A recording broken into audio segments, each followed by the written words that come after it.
درس قرآن و سلسلہ انس قرآن اور فہم قرآن۔ اس سلسلہ قرآن میں آج ہماری جو صورت موضوع قرار پائی ہے سورہ قلم، یہ سورہ مکی صورتوں میں سے ہے اور اس کی ٹوٹل آیات ہیں 52۔ اور اس سورہ کی فضیلت کے بارے میں حضرت محمد صلی اللہ علیہ وآلہ وسلم فرماتے ہیں، آپ نے فرمایا من قرأ سورۃ نون والقلم عطاہ اللہ ثواب الذین حسن اخلاقہم۔ آپ نے فرمایا جو شخص اس سورت کی تلاوت کرتا ہے اس کو پروردگار اس شخص کے برابر ثواب ادا کرتا ہے جس کا اخلاق اچھا ہو۔ اللہ تعالیٰ نے اپنے نبی کی بھی تعریف کی ہے تو اس کے اچھے اخلاق کو ذکر کر کے۔ اور دوسری روایت ہے امام جعفر صادق علیہ السلام، اللہم صلی علی محمد، آپ علیہ السلام نے فرمایا من قرأ سورۃ نون والقلم فی فریضۃ او نافلۃ آمنہ اللہ۔ امام علیہ السلام اس حدیث میں کیا فرماتے ہیں؟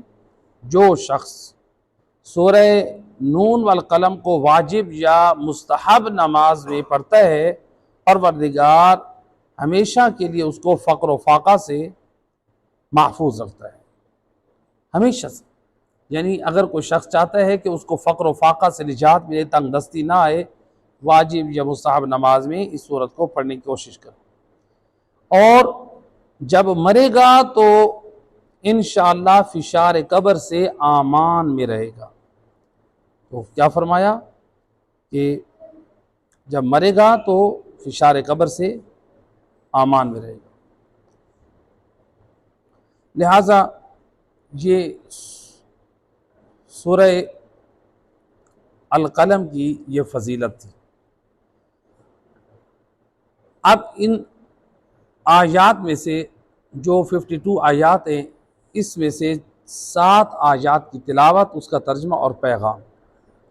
بسم اللہ الرحمن الرحیم، نون والقلم وما یسطرون، ما انت بنعمت ربک بمجنون، وَإِنَّ لَكَ لَأَجْرًا غَيْرَ مَمْنُونٍ، وَإِنَّكَ لَعَلَىٰ خُلُقٍ عَظِيمٍ، فَسَتُبْصِرُ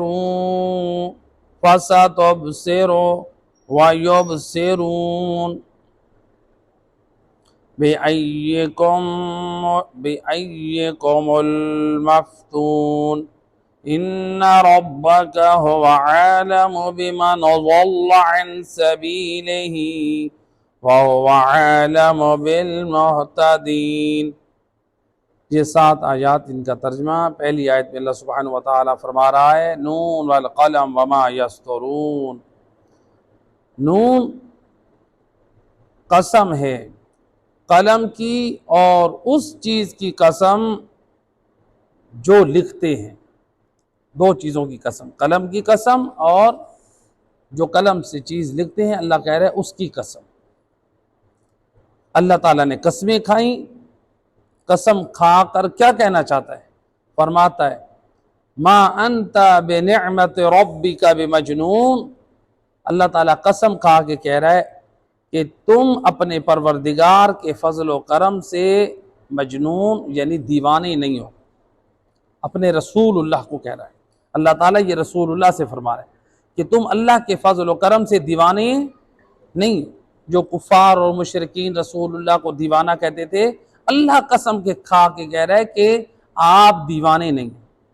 وَإِنَّ لَكَ أَجْرًا غَيْرَ مَمْنُونٍ، اور اس کے بعد اللہ سبحانہ وتعالی فرما رہا ہے اور آپ کے لیے کبھی نہ ختم ہونے والا اجر ہے۔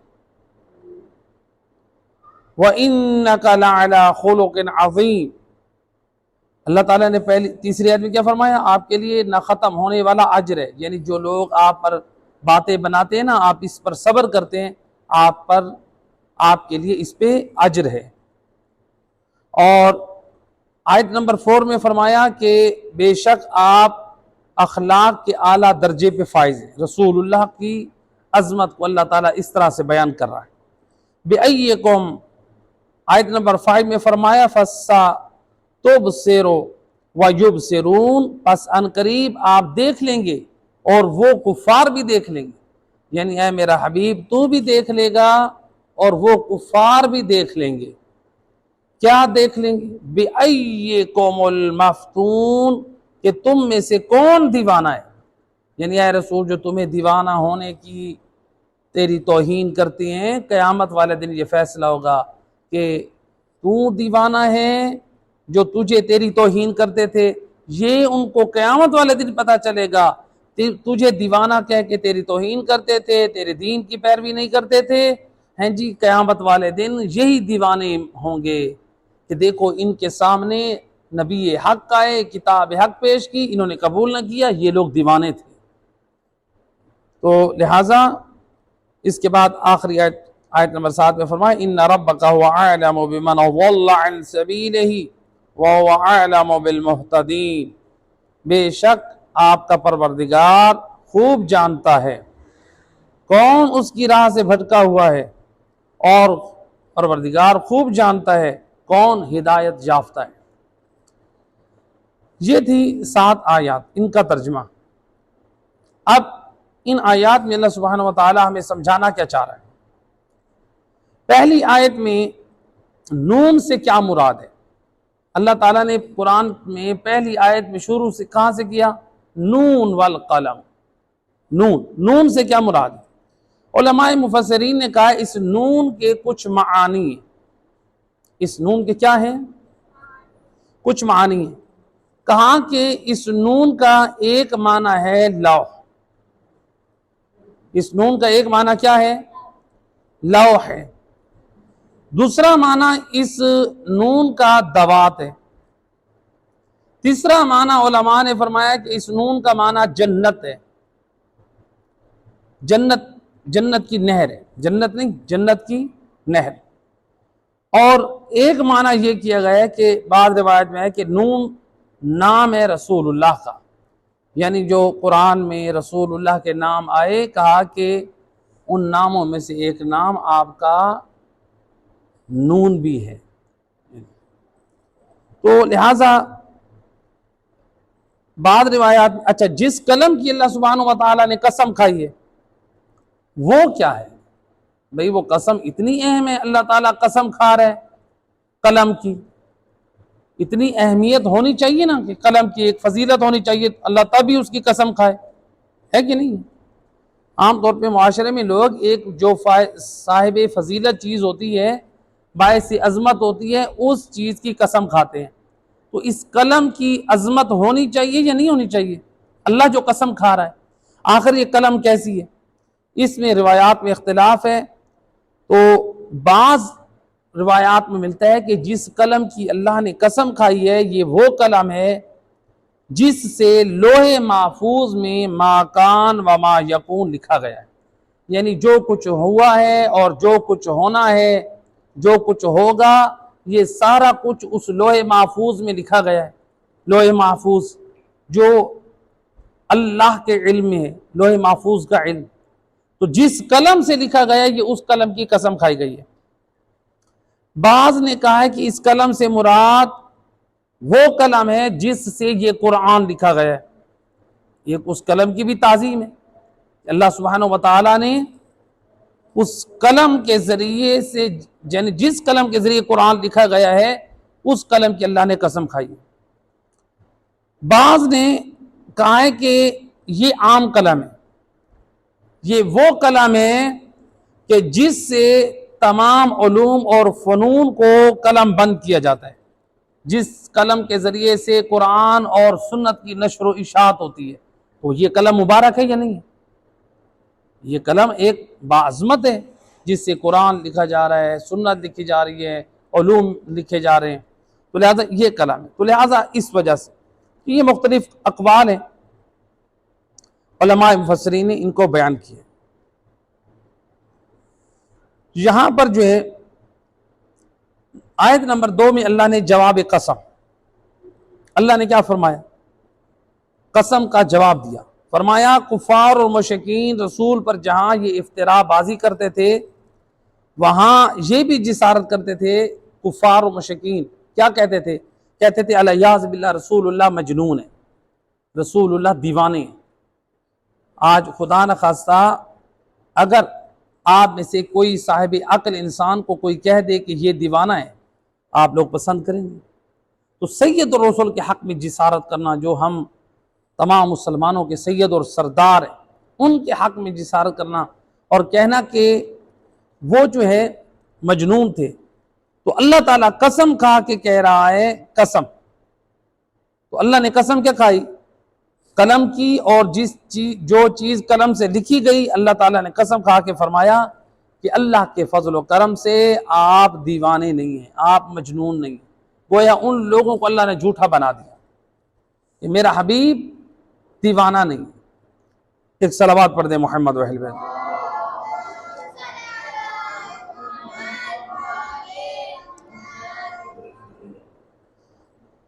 تو یہاں پر جو ہے اب اللہ نے قسم جو کھائی ہے کس کی کھائی ہے؟ قلم کی. قلم کی کیوں قسم کھائی ہے؟ عظمت و منزلت کو سامنے رکھتے ہوئے. قرآن نے یعنی چونکہ قرآن اس قلم کے ذریعے سے وجود میں آیا، تو روایت ہے امام جعفر صادق علیہ الصلوۃ والسلام اللہم صلی علی محمد وآلہ. امام علیہ السلام فرماتے ہیں ان اول ما خلق اللہ القلم، بے شک اللہ نے جو سب سے پہلے چیز پیدا کی ہے وہ کون سی چیز ہے؟ وہ قلم ہے. یعنی جو چیز پہلے خلق ہوئی ہے وہ قلم ہے. امام علیہ السلام فرماتے ہیں جب قلم پیدا ہوئی، قلم خلق ہوئی، تو اللہ سبحانہ و تعالیٰ نے فرمایا لکھ. اس قلم سے کہا لکھ، اور اس نے قیامت تک کے تمام حالات کو لکھ دیا. اور اس روایت میں قلم سے علماء فرماتے ہیں اس روایت میں قلم سے مراد یعنی تقدیر اور قضاء اور قدر کی طرف اشارہ ہے. یہ ہے تو لہٰذا اس لیے جو ہے قلم کی قسم کھائی گئی ہے. آیت نمبر 3، اس میں اللہ سبحانہ و تعالی ہمیں کیا سمجھا رہا ہے؟ آیت نمبر 3 میں اللہ نے اپنے رسول کو تشفی دی، حوصلہ افزائی کی. فرمایا کہ لوگوں کی جو لوگ یعنی آپ کی طرف تہمتیں دیتے ہیں، آپ کی طرف توہین امیز بات کرتے ہیں، تو اللہ سبحانہ و تعالیٰ حوصلہ افزائی میں کیا کہہ رہے ہیں؟ لوگوں کے شرک و کفر اور گمراہی سے ہدایت آپ کر رہے ہیں. یعنی آپ اے رسول آپ جو ہیں ان کی کیا کریں؟ ہدایت کر رہے ہیں. آپ اپنے فرائض کو ادا کر رہے ہیں، جبکہ آپ کا دشمن آپ کو تکلیفیں دے رہا ہے، آپ کو مجنون کہہ رہے ہیں، آپ کو کاہن کہہ رہے ہیں، آپ کا مذاق اڑا رہے ہیں، آپ ثابت قدم ہیں، یعنی آپ صبر سے کام لے رہے ہیں. تو گویا آپ اپنا فریضہ رسالت ادا کر کے لوگوں کی تکلیفوں کے سامنے صبر سے کام لے رہے ہیں، تو اس پر اللہ سبحانہ و تعالیٰ آپ کو ہمیشہ اجر عطا کرے گا. یعنی ایسا اجر عطا کرے گا جو باقی رہنے والا ہے، ہمیشہ والا ہے. تو یہاں پر جو ہے امام علی علیہ السلام نے ہم سب کو پیغام دے دیا. اب دیکھیں رسول اللہ کو اللہ تعالیٰ تشفی دے رہا ہے، حوصلہ دے رہا ہے کہ آپ لوگوں کی تکلیف کے مقابلے میں صبر سے کام لے رہے ہیں، اپنے مقصد کو جاری رکھے ہوئے ہیں، ابلاغ دین کر رہے ہیں، تو لہٰذا آپ کے لیے اجر محفوظ ہے. تو ہمیں بھی یہ پیغام دیا گیا آپ دین کا کام خلوص سے جاری رکھیں. اپنے گھروں میں عام لوگ اپنے گھروں میں واعظین جو ہے جہاں پر موقع ملے، علماء ممبر پہ، خطباء ذاکرین، ہر ایک مذہب کی اسلام کی تعلیمات کو عام کرتے رہیں. انشاءاللہ اجر اللہ کے ہاں محفوظ ہے. اور یہ ہماری خدمت کیسی ہونی چاہیے؟ لوگوں کے لیے نہیں ہونی چاہیے، واہ واہ کے لیے نہیں ہونی چاہیے، شہرت کے لیے نہیں ہونی چاہیے. یاد رکھیں آج سے 100 سال پہلے جو لوگ مرے ہیں آج ان کا نام نہیں ہے، کوئی جانتا نہیں. ایک دن ہم بھی مر جائیں گے اور ہمیں بھی کوئی نہیں جانتا ہو. یاد رکھیں کام وہ کر کے جائیں، کردار وہ چھوڑ کر جائیں کہ آپ کا کردار اور آپ کی تعلیمات آپ کے لیے صدقہ جاریہ بن جائے. ایسا بھی نہ ہو ہم کہیں کہ ہم ایسا کام کر کے جائیں ہمارا نام پیچھے لوگ یاد رکھیں، یہ بھی ریاکاری میں آ جائے گا۔ نام کے لیے کوئی کام نہ کریں، اللہ کے لیے کام کریں۔ اور نہج البلاغہ میں امام علی ابن ابی طالب علیہ السلام فرماتے اللہم صلی علی امام فرماتے من کان للہ ینمو، جو اللہ کے لیے مخلص ہو کر کام کرتا ہے اللہ اس کو اور ترقی دیتا ہے، اللہ کے لیے۔ مولا علی نہج البلاغہ میں فرماتے تو جو اللہ کے لیے کام کرتا ہے کوئی اس کی حوصلہ افزائی کرے نہ کرے، کوئی اس کا ساتھ دے نہ دے، پروردگار اس کو کامیاب کرتا ہے۔ یہ ہم جیسے طالب علموں کے لیے، علماء کے لیے، واعظین کے لیے اور معاشرے میں مخلص دیندار نمازی دیندار لوگوں کے لیے یہ پیغام ہے مولا علی علیہ السلام۔ آپ خلوص سے کام کریں تو یقیناً جو لوگ خلوص سے کام کرتے ہیں، خلوص سے اپنے زکوٰۃ ادا کرتے ہیں، خمس ادا کرتے ہیں، یہ دینی ادارے آج چل رہے ہیں ان مومنین کے تعاون سے چل رہے ہیں۔ تو لہٰذا یہ خلوص سے وہ اپنے فرائض کو ادا کرتے ہیں، آگے دین آل محمد کی ترویج ہو رہی ہے، دین خدا کی ترویج ہو رہی ہے۔ تو لہٰذا یعنی ہمیں جو کام کرنا چاہیے وہ خالصتاً اللہ کے لیے، تو قربتاً الی اللہ ہونا چاہیے۔ آیت نمبر 3 کا پیغام یہ تھا۔ آیت نمبر 4 آیت نمبر 4 میں اللہ سبحانہ و تعالیٰ نے کیا فرمایا؟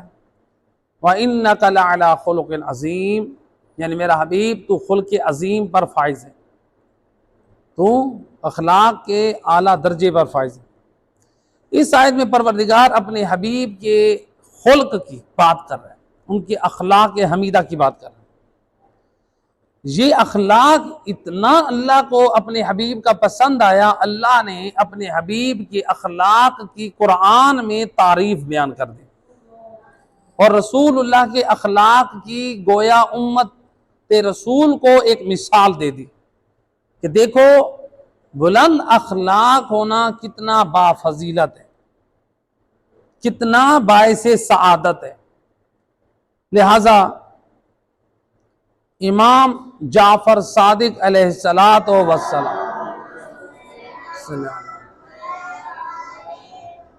امام علیہ السلام فرماتے ہیں مکارم اخلاق کے بارے میں، امام فرماتے ہیں ان اللہ تبارک و تعالی خص رسول اللہ بمکارم الاخلاق۔ امام فرماتے ہیں اللہ سبحانہ و تعالیٰ نے اپنے نبی کو مکارم اخلاق کے ساتھ مختص کیا ہے، اور پھر آپ نے فرمایا فَامْتَحِنُوا أَنفُسَكُمْ، آپ لوگ اپنے نفوس کا، اپنے وجود کا امتحان لو۔ فَإِنْ كَانَتْ فِيكُمْ، اگر تمہارے اندر وہ رسول اللہ کے اخلاق کی اوصاف پائی جائیں تو پھر کیا کرو؟ فَاحْمَدُوا اللَّهَ عَزَّ وَجَلَّ، تو اللہ کا شکر ادا کرو۔ امام علیہ السلام کہہ رہے ہیں یعنی تم اپنے نفوس کے سامنے رسول اللہ کا اخلاق پیش کرو، اگر تمہارے اندر وہ رسول کا اخلاق پایا جائے تو اللہ کا شکر ادا کرو۔ وَارْغَبُوا إِلَيْهِ فِي الزِّيَادَةِ مِنْهَا، اور اس کے اندر یعنی اخلاق کو اپنے اندر زیادہ پیدا کرنے کی رغبت پیدا کرو۔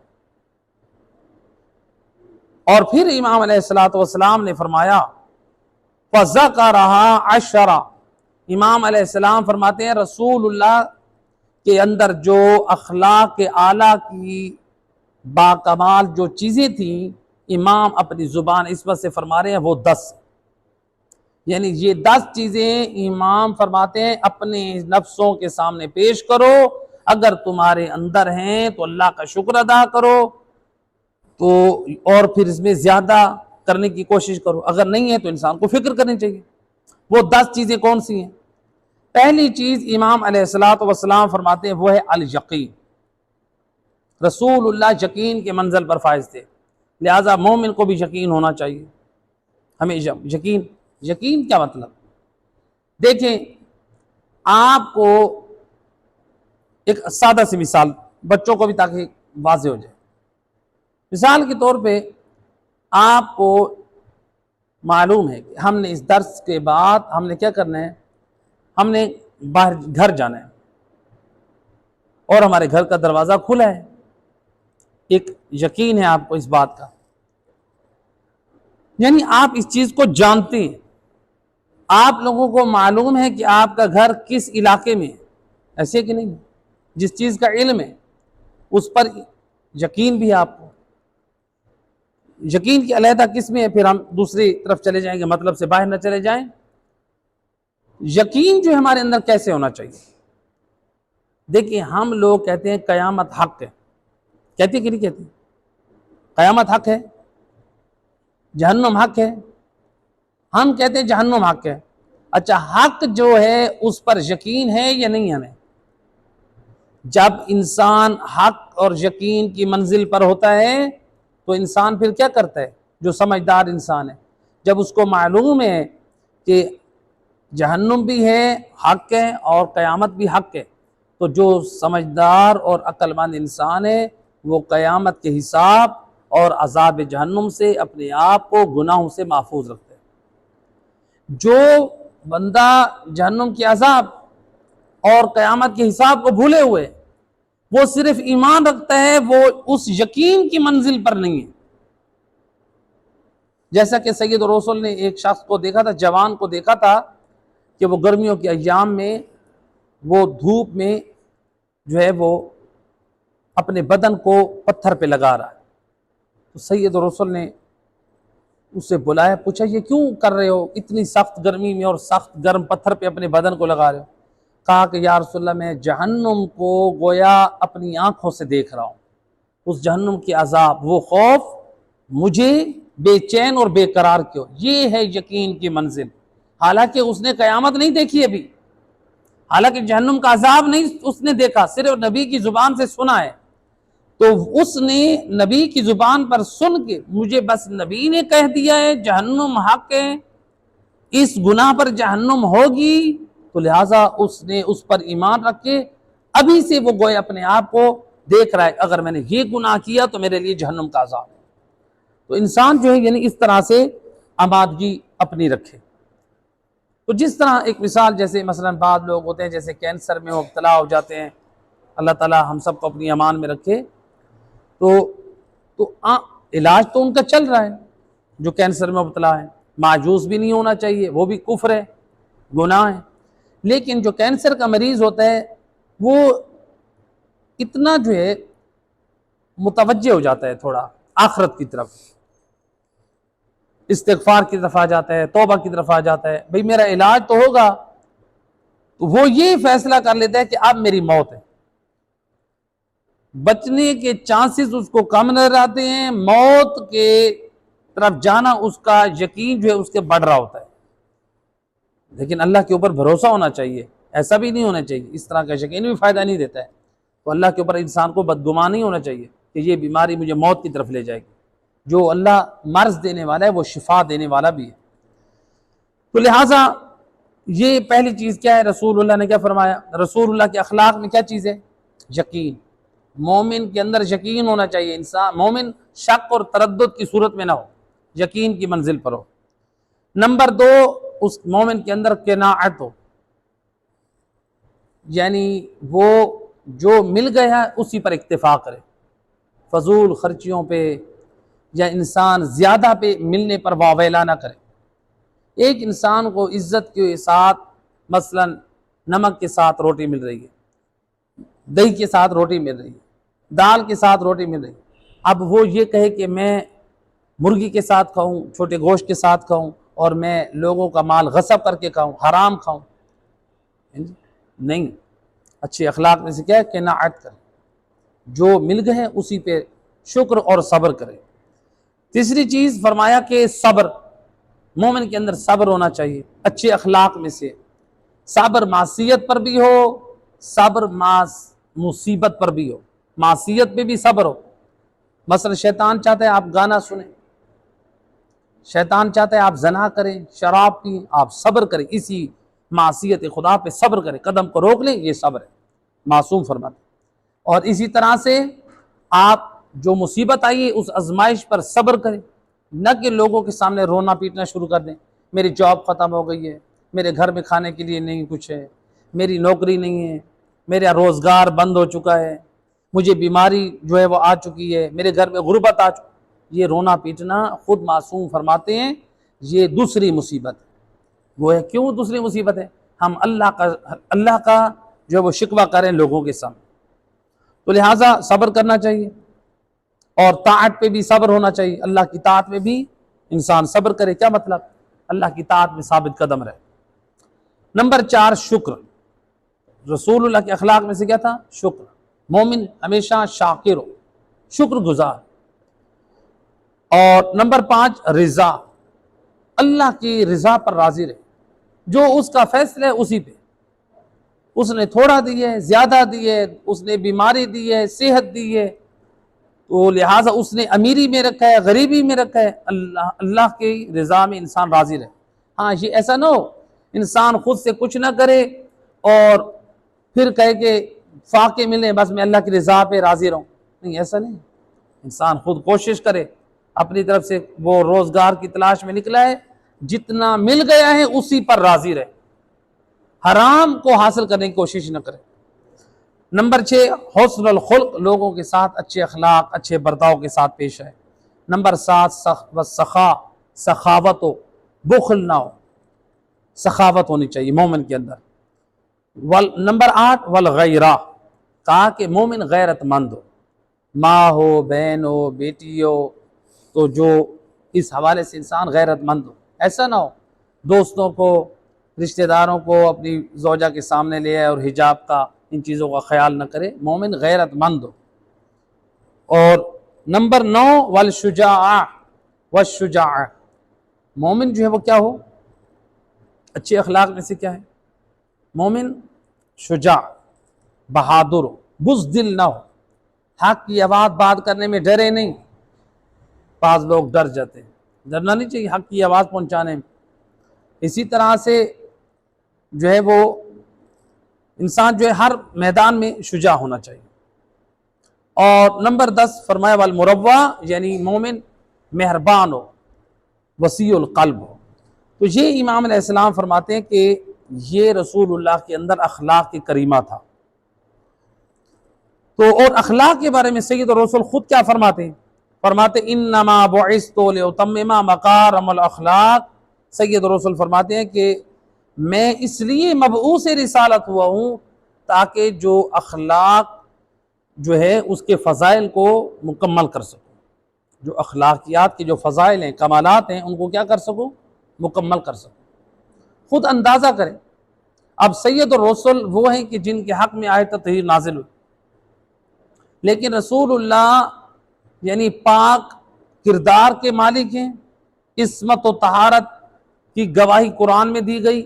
رسول اللہ جب معراج پر گئے تو رسول اللہ وہاں ٹھہر سکتے تھے یا نہیں ٹھہر سکتے تھے؟ معراج پہ رہ سکتے تھے، لیکن رسول اللہ معراج سے نیچے واپس آ گئے. کیوں آئے؟ رہ جاتے وہاں پاک ماحول میں جہاں تو شرک اور کفر ہر طرف برائی تھی. رسول اللہ نہیں چاہتے تھے میں صرف معراج، کمال کی معراج پر میں پہنچوں، بلکہ سید الرسل نیچے آئے، چاہتے ہیں اپنی امت کو بھی کمال تک پہنچائیں، اخلاق حمیدہ کی تعلیم دیں، قرآن اور سنت کی تعلیم دیں، تاکہ میری امت بھی میدان معاشر میں کامیاب نظر آئے. ایک رسول اعظم صلی اللہ علیہ وسلم کی ذات پہ صلوات بھیجیں.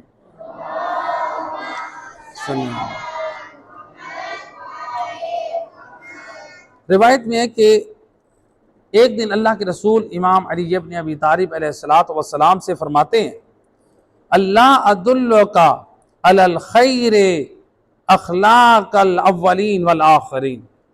اے علی، کیا میں آپ کو اولین و آخرین کے اخلاق کے بارے میں نہ بتاؤں؟ یعنی جو اولین اور آخرین انبیاء گزرے ہیں ان کے اخلاق کے بارے میں آپ کو بتاؤں اے علی؟ کہ سننا چاہتے ہو؟ تو مولا علی علیہ السلام فرماتے ہیں میں نے رسول کی خدمت میں عرض کی قل تو یا رسول اللہ نعم، بالکل آپ ضرور فرمائیے.